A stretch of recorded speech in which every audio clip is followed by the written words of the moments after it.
Wildfires have displaced hundreds of people in Colorado and Arizona this summer. After the break, we'll explain why one of these states is now worrying about water with no place to go.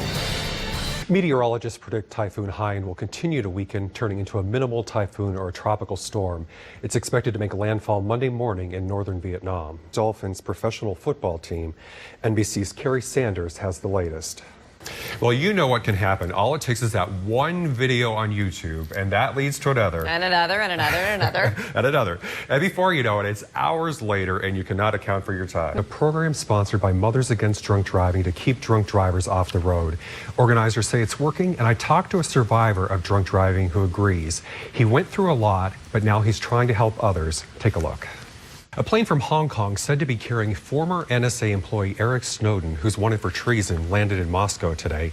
NBC News couldn't confirm Snowden was actually on the plane, but the Hong Kong government released a statement saying Snowden was allowed to leave for a third country.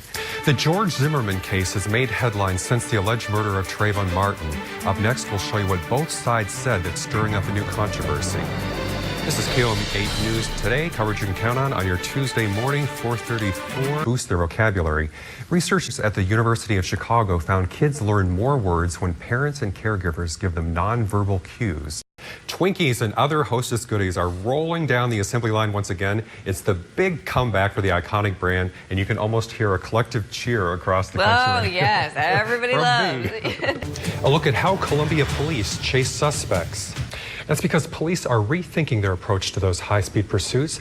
I'll tell you how Columbia police have changed how they deal with fleeing suspects. And I'm Greg Mantell. Columbia Regional Airport officials are taking their first look at plans for a new $33.7 million terminal and parking garage. KOMU8's Andrea Park explains how the funding for this new project could affect your next flight. Did you get your rain barrel?